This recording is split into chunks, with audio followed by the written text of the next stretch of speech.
I believe that leadership is really a skill of influence. It is the most important skill that any human being can master. And I don't think of leadership as a position. I see it as a skill, a tool that all of us have to have. In other words, the quality of your life, I really believe, comes down to your level of leadership. Other people don't have to follow you to be a leader, but you have to live life on your terms. And the first person you have to influence is yourself. Whether you're fit or fat, whether your kids are on drugs or not, is who has more influence, the guy on the street corner or you. Whether you're fit or fat is, can you influence your own hands, your own body, your own mind to do what's necessary. So I think to be able to influence the thoughts, the feelings, the emotions, and the actions of another human being, that's what leadership is. And quality leadership, obviously authentic leadership, is one where it's servant leadership. You're looking to influence those thoughts, feelings, emotions, and actions for a greater good, not just for yourself. And I think the people that master that are the people that you know about. I mean, they're the captains of industry. They're people that are celebrities because they've learned how to influence people. They are some of the greatest teachers, some of the greatest scientists, because you can't just come up with ideas. Ideas will die on your lips unless you become a person of influence. And that's what leadership is, the psychology and the skill set of the leader.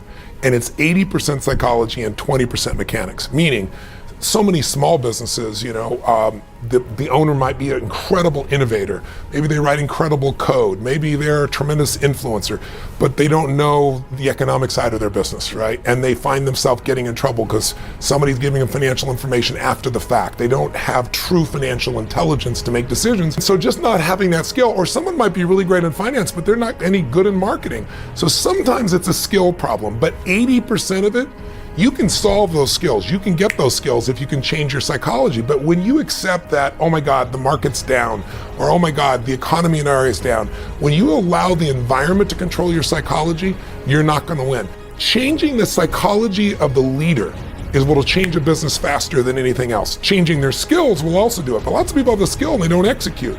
And you and I both know, execution is more important than knowledge. Knowledge is trumped by execution every single day. And that execution comes by changing the psychology. People are not one way. We are a reflection of the states we're living in. When you're in a frustrated state, an overwhelmed state, a tired state, your brain processes completely differently than if you're in a passionate state, whether you're feeling determined, whether you're feeling committed, whether you feel completely resolved. So learning to change the leader's state, learning how to change your own state. But I don't have bad days anymore, and it's not BS, it's because I've trained myself like an athlete to go in these peak states so often that they're just natural for me. It's like building a muscle. So it's not like I'm so smart or I'm just so positive. It's just like, why would I waste my time stressing out? I have a 90-second rule. I'll stress for 90 seconds, but stress is not going to solve it. Let me put myself back in a different state. A great athlete trains himself. That's what leaders have to do.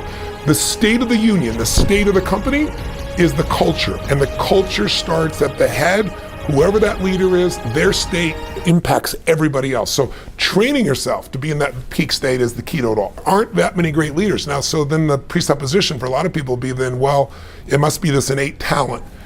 There are people that are born and upbred, you may be born with more certainty, like people are willing to take more risks. There certainly are people of that nature. But anyone can be a leader in something that they decide to become masterful in. If there's a large enough vision, if you have enough passion for that vision, then you're going to have enough drive to actually start to execute. And then leadership is the capacity to discipline your disappointment, because you're going to have to go through failures, and instead of making failures, you have to learn from those. And then it comes down to the skill of influence once again. And so anyone can learn, anyone can develop a vision, anyone can uncover their passion, anyone can learn to influence. That's a skill that can be learned. So yes, leadership can be taught and leadership can be learned. Can everyone be a leader? The answer is yes, because there's so many different things to lead in, and it's not a situation like you have to follow me for you to lead. I just have to know what it is I truly stand for. I really believe in order to influence people, you got to know what already influences them. Mm-hmm. The mistake that we make is we don't connect enough to figure out who this person is, and what most of us do is try to lead other people by influencing them the way we'd be influenced. Mm-hmm. They try to influence their kid to clean the room the way that would make you do it. But even though they're your kid, they're different than you.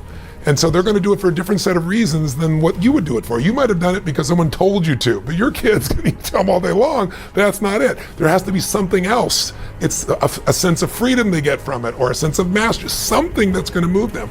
So I always say there are two things that influence everyone. If you want to be a leader, you have to know how to change other people's states.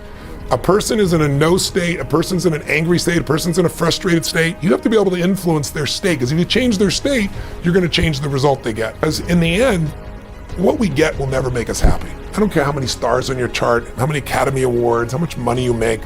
What makes us happy is progress. Progress equals happiness. If you're not growing, you're dying inside.